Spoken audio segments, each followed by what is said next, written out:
We have my Servis M2000 condenser dryer. About to demonstrate how it works. As you see, it powers on.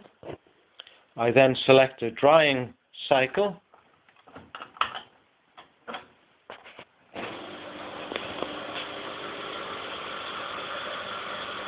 The heat comes on, but the drum will not turn.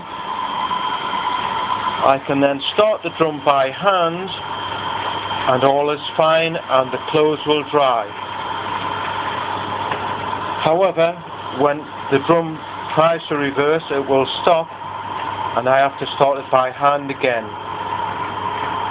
Clothes will dry and the function is fine. It is therefore sold for spares or repair. Thank you.